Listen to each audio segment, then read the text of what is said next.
I'm pulling up the discussion points from...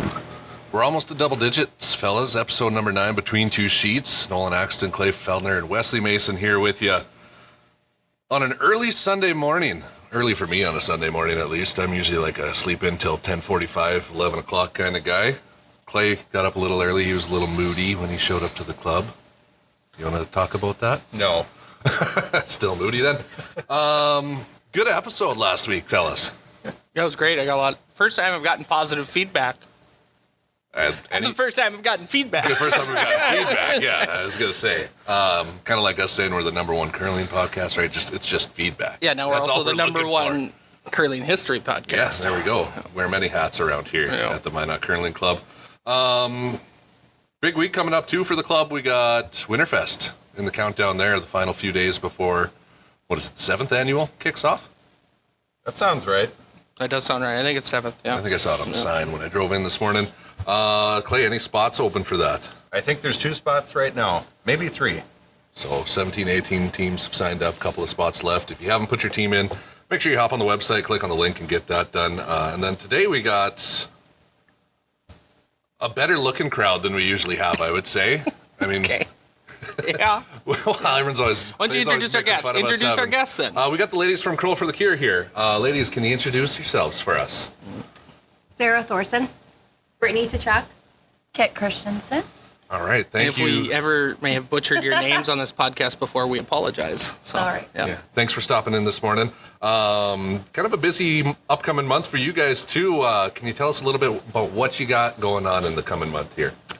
So we have Curl for the Cure. It's our 3rd annual event. And we are doing a fun spiel / bonspiel this year rather than the Learn to Curl and fun spiel. So a little bit of different take on it. We're hoping to get some some teams from other clubs in different areas, bring them into the Minot Curling Club and show them a good time with us ladies. And it's Minot's first ever ladies bonspiel. Which is a pretty big deal, I think. Yes. Yeah, that's exciting. Can you touch on a little bit of history? You said 3rd annual. A little bit of the history of what Curl for the Cure is and how it started? So 3 years ago, after one of our Monday or Wednesday curling games, sitting around and visiting with Norma Bowles, Kay Watson, Lisa Loeffler, and Brittany. Lisa. Yep. And Kay came up, and she has battled and won with breast cancer, and she's in remission. And she had brought up that she would love to do something for ladies and raise money for breast cancer for travel. For our local foundations. And she was looking at next year at the time. And we're like, well, why are we waiting till next year? Let's do it now. So basically it was 7 ladies who were planning a big party. And that's how the first year started. And then 2nd year, we're a little bit more organized. 3rd year, we kind of feel like we've got it together and we've got a system in place. Doing a little bit of change up with taking the Learn to Curl out, putting it into a fun spill. We'll put a little bit of a different twist on it, but we're hopeful that we'll have a good turnout. Yeah, I think the first year is just trying to get a lot of women into curling because surprisingly for this being this close to the border, there's not a lot of ladies who curl in Minot. So we got quite a few out and a lot new curlers out of it. So now I think there's enough that we can make more teams to actually play. I think from the first year, Learn to Curl, the next year we had 3 teams that joined league for the following year. That's fantastic. Yeah. And so I think every year we've had like one more team that's joined or, just getting a few more people out there. And I think just opening it up and it's not, it's you don't have to be afraid to come and try it. And it's a very risk-free environment when you're coming for the Learn to Curl or with it's just ladies. You kind of take that whole mixed element out of there. And they really appreciate it. So, yeah, it's been great. I think the community's been really great, too, with all the sponsorships. Like we said, all the funds are going towards local cancer. Trinity and Sanford, it gets split between them for, their travel if they need to pay for a hotel, treatments, etc. And so all the local businesses have been really great about donating. Yeah, we're slowly finding more and more businesses locally that are specifically female-owned. And so they've been super outreach worthy with us and very easy to work with. And then more businesses, ones that sponsor us through the curling club as a whole, they're also happily willing to donate and help us out for specifically this event too. So that's been amazing to see that kind of outpouring of assistance. Speaking of your guys' assistance there, we had talked about it earlier when we brought this up on a previous podcast. How much have you guys raised in your first 2 years? So the first year we raised about $1,800, which we were tickled pink over just because, again, it was us planning a big party basically. And then last year we raised $5,000. So we were able to donate $2,500 to Sanford and $2,500 to Trinity. So we feel like we're giving a substantial contribution back to our community and to those ladies that are in need of assistance. Travel and is not covered by any of your major medical. So unless they have a supplemental insurance to help with those expenses, that really adds up quickly, and it prevents some people from going to where they may want to for their, extra treatments or an extra appointment. So hopefully we're impacting a lot of ladies who are dealing with this, and they're helping their families. Yes, we were dealt, with Kay and, being very close to us, but individually we've all dealt with family members, close friends that have dealt with breast cancer. So it's an issue that's very, very important to all of us. I would say one of the really cool things at the Curling for the Cure that they do is we make luminaries, and so they're bags with lights in them, and everyone can write a message on them for somebody that they know that has battled breast cancer, and that is a really great fundraiser for the event as well. So a lot of people, too, can just transfer in money, and anyone that's at the event can write names on bags for you, and that's been done, and so we've had really great success with that. Yeah, that I don't tear up very easily, but that one usually brings a tear to my eye because we turn the lights down. We have all the luminaries lining the boards on the ice, and then it's just lit up with all these luminary bags, and they have messages on them, and it's just, some people who have won their battle and some who have not, and it's just a very, very touching moment. So, Go ahead. Speaking of activities during the event, what other things do you have going on? I seem to remember there was bagpipers. I was going to say, we can't forget the bagpiper. The bagpiper is, Was there coming is back? awesome. A Yes. conga line of some Our sort, too? bagpiper will be back this year. He'll be part of Saturday's entertainment. We have secured Miles Barkham, for our Saturday night entertainment. So And the Sweet Dreams? Miles Barkham and the Sweet Dreams? Yeah. Oh, that's a big and, name. And he learned what song? I don't know. He has a new song that he learned after being with the curling club last year that he was requested many times to play. So, Really? Yep, he has his new song that he learned after last year. So we're super excited for that. We are having our meal catered in by Melissa from Arnie's / 1685. She's doing catering our meal for us. So even if you do not want, or you don't have a team, or you don't know how to curl, and you just want to come down and partake in the events of the day, we've got the raffle and the silent auction as well. It's $40, and that's your entertainment and your meal ticket.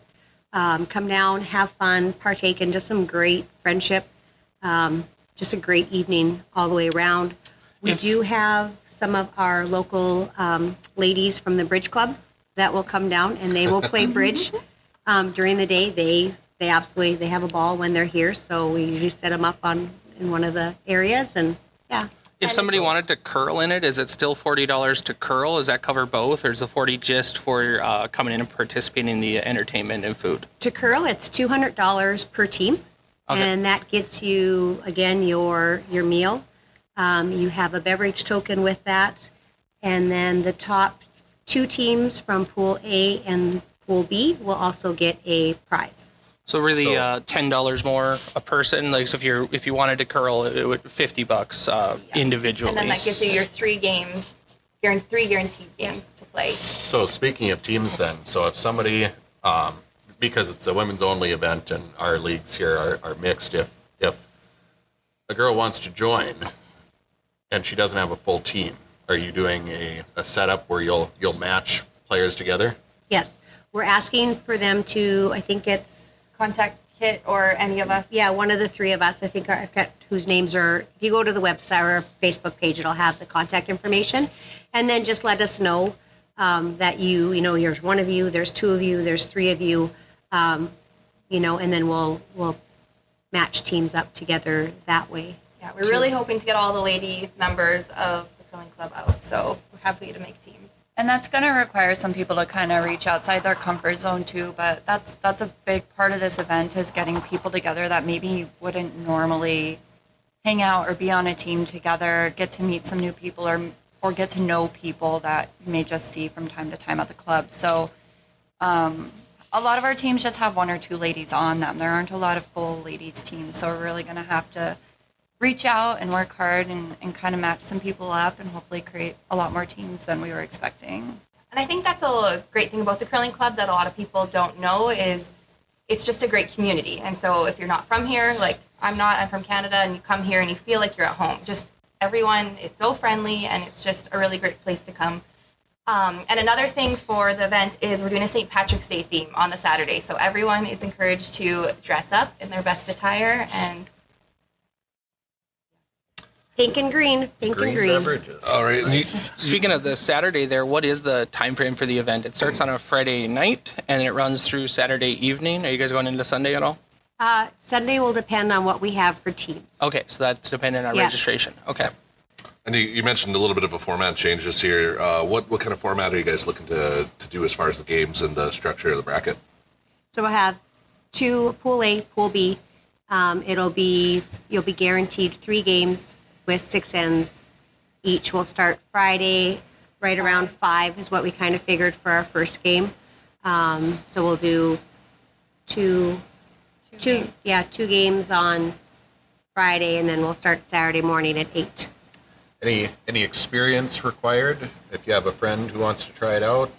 It's a bonspiel / funspiel. So everyone come on out. I mean, if you're a beginner and you're by yourself, we'll hook you up with a team and mix and match everyone. So it's just going to be a great event. I think everyone's pretty relaxed. So if there is a full beginner team, we'll be happy to move players around from other teams to make sure somebody has at least somebody who knows what's going on a team. Sure. Yeah, we're kind of, I think some of the women's teams that currently exist are going to kind of divide and conquer, separate their normal day-to-day teams so that we can spread the love and maybe take on some newer curlers so that they can feel comfortable that someone knows what's going on and we can help them win some games. Anything else you guys want to touch on as far as events at the bonspiel format? Anything like that? I just want to say thank you to the curling club and then all the different members who help us out. We have so many volunteers that come in and give their day and work. They'll be cleaning ice for us between games, pebbling, Bartending. yeah, different, helping out with cleaning, those type of things. And the club's been great to really get behind us and whatever we need. So, you have a bunch of ladies commandeering the building for the day, so, boys lose their bathrooms. Now there'll be 3 ladies' washrooms in the building and only 1 male, so, yeah. It's all fun and games when we lose ours, but if Yeah, it goes the other man. way, then They're ever lying out of yours. They'll smell really great when we're done. It's always nice and clean, and you have a nice air freshener in there. Touching on supporting your guys' event there, the Curl for the Cure, if someone can't make it or they want to make a donation, who should they make that out to if they're writing a check? Is there a specific organization that you guys run it through, or straight to Trinity or Sanford? Or So if they're going to make a donation with a check, they can write it to the Minot Curling Club and just put Curling for the Cure in their memos. In the memo line? Okay. We also have a Venmo set up, the same for the Curling Club, so they could Venmo it if that's more That's the Curling convenient. Club Venmo as well? Yep. So that would be the at Minot Curling, right? Curling Club Venmo, Curling Club Square, or checks. But yeah. all of Okay, them so go to we'll be Curling running Club, it through and the then Curling Club. And then Okay. we issue a check. Yep. Yep. All right. So out of the last 3 years, because you ladies have played in all 3 bonspiels, correct? All right. What is your favorite story or memory from the last, a couple years, 3 years? I don't know if we can share that. Podcast appropriate. If you don't remember, it's It understandable. probably doesn't honestly come from the ice. In all honesty, it's the friendship, the great friendships that we have, and the bonding, getting to know more people when we're upstairs, and the entertainment, and you just see a different side of people that you maybe don't normally see during the regular hours of the day, and it's age. There are no age barriers. I think that's the best thing. It doesn't matter if you're in your 20s or you're in your 60s. Or your 90s playing bridge. Yes, there is no age barrier at all. Everyone just is here. Girls just want to have fun. And that's Yes. what happens. In the night, there's pink boas everywhere, and everyone's dancing, and it's really fun. And you meet a lot of people that you would have never met before, or even just talked to in your normal passing at even the curling rink. It's just now you're all merged, and it's a really, really great time. Yep. Yeah, I've witnessed it firsthand. It might be more work than shirt sleeve, to be honest. Just being the beverage service. Which part?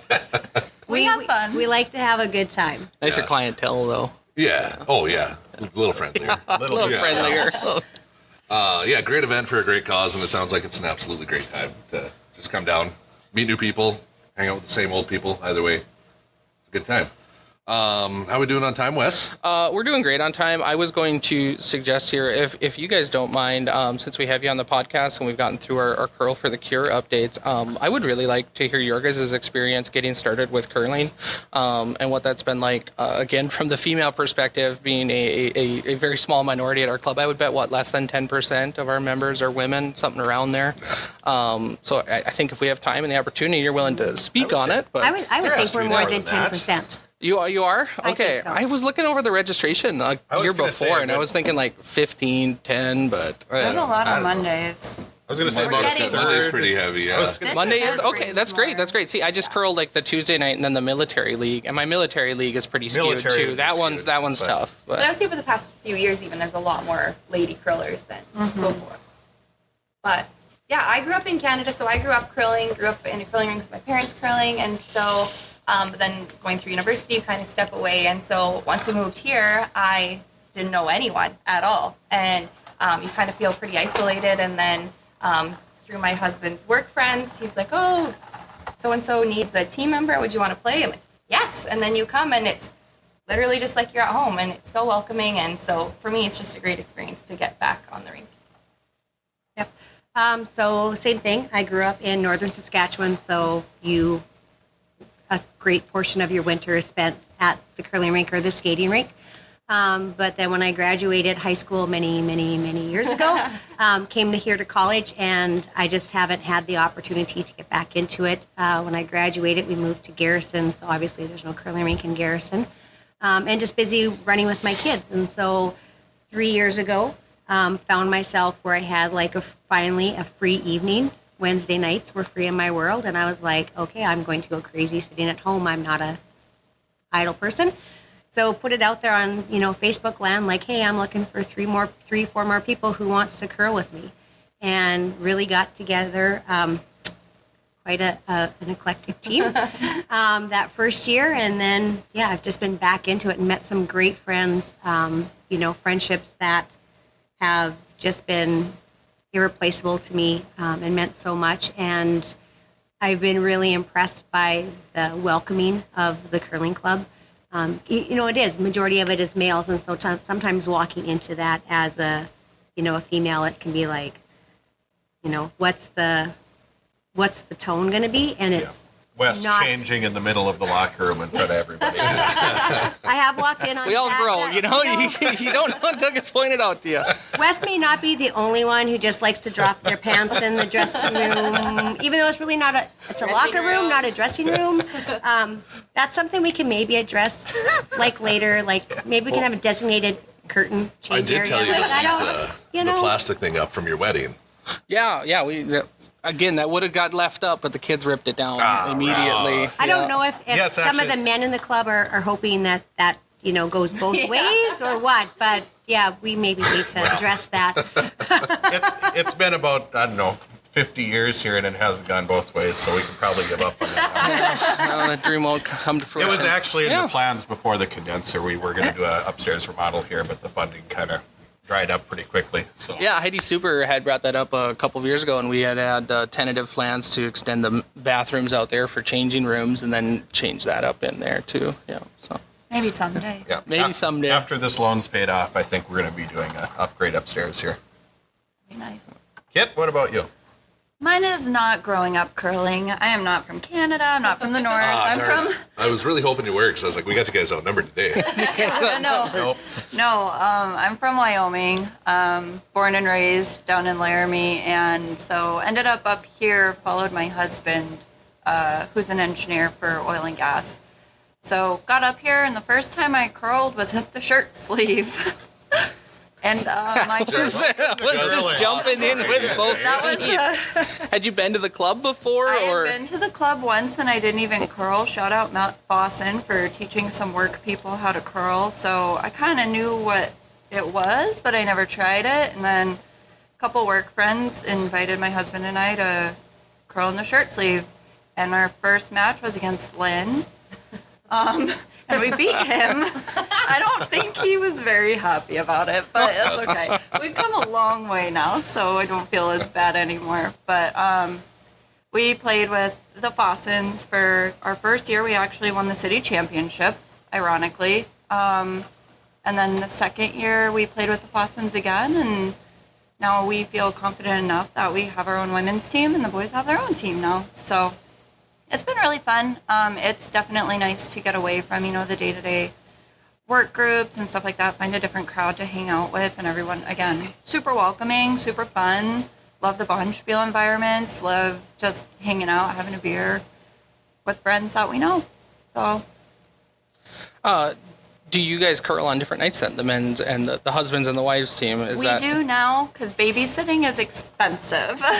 So Yes. Do you have plans for the showdown at the end of the year? Get a prize and a belt for the men's versus women's off? oh Or? man, that's a really great idea. You guys should do a battle of the sexes. That'd be a lot of fun. We should get some fancy belts or like a toilet seat trophy or something. For the losers, I like it. Yeah, maybe we'll treat it the opposite way.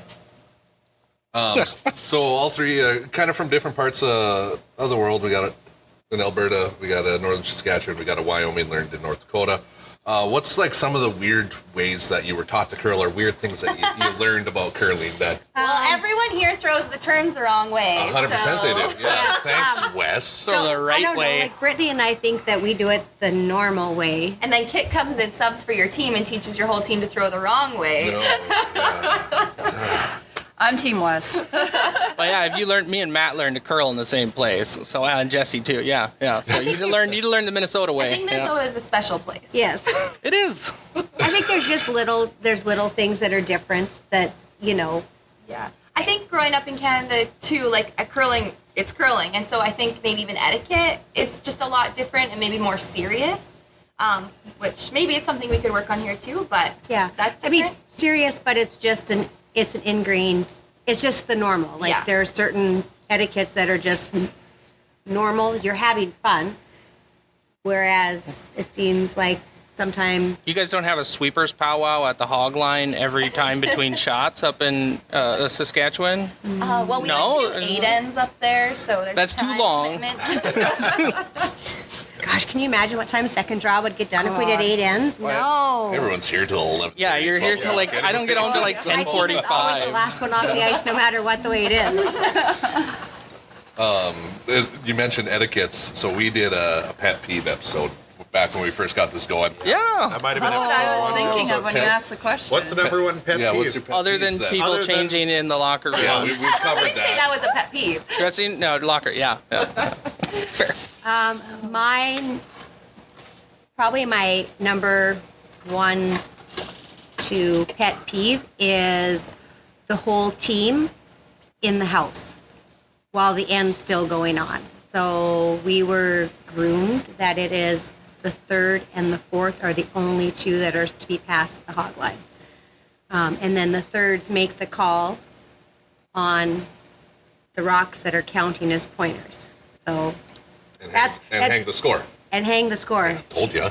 Yeah, like it's, yeah. it's kind of a huge think it was pet peeve of mine. It's Yeah. like, or if, and you, it's a mutual thing. Like you don't tell the other team.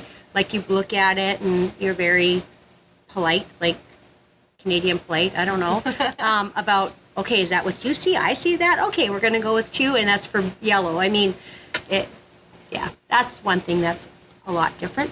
I think my thing is being ready to play. I find a lot of the times you're just waiting and people like, when the other end's done, you should be ready to throw your rock when the other team is finished. And I find a lot of times the other team is standing in your line of view, chit-chatting, and I'm like, excuse me, separate. Like, Yeah, that's the hog get out of the line way. discussion taking place. Okay, yeah, blocking the shot. Yeah. No. Yeah. Go back to your own spot. Yeah.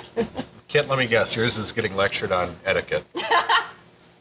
I don't know. People trying to rush you, tell you to stand. So Matt Fossen's a really great teacher, and he has the best way of coaching you without making you feel like you suck. So I think I've gotten numb to that. But my biggest pet peeve, especially when you're like on the late draw, kind of going into the being ready to play, the person that has their whole superstitious routine getting into the hack and throwing a rock. Like, if it takes more than 30 seconds to throw your rock, I'm like, okay, tapping my foot, let's move. Is it bad that I have like a laundry list of people going through my I head have because to I know do it. exactly who you're talking Yeah. I get it, but it's not baseball. So Yeah. Also, it's not the Scotties, and I think there's a few teams that take a very long decision with even just 2 of them at the other end as to what the next play is going to be, and you want to start playing the Jeopardy song. Like, okay. It's a second rock. I think Like, that there's you can a just- Yeah. Right. there's a scale for it too. If you're gonna spend 3 minutes discussing with your team your shot and then you miss it by 2.5 feet, clearly you're not at the level that you should be Right. to be contemplating that level Yep. of accuracy. or when you you're know, down by 7, like, how much time do you really need to spend? I shook on a game. It was 5th end. I was down 7, and I was like, "We're not getting 8 this end, so here you go. We're done." Yep. Early beverage For which your time. team probably thanked you. Yeah. They were supportive. They were telling me, like, "I'm getting there, guys." Yep. No, I think there's some that, kind of, it's like Top Gun, Tom Cruise holding Goose's tags. Talk to me, Goose. I mean, I don't know if they're like, talk to me, ice, or what, but it's like, come on, like, put your broom down. Let's go. Oh, that's funny.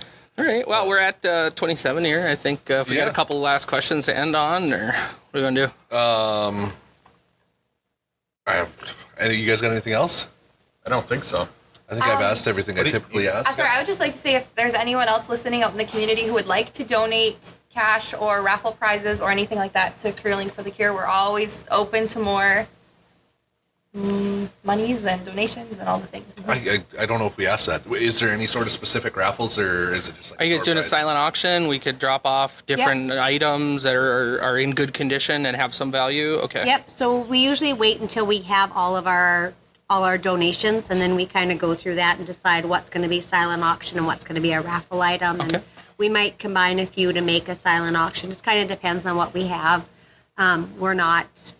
We're not picky. If you're willing to give a donation, we are more than, so happy that you to do that. And we just make it work.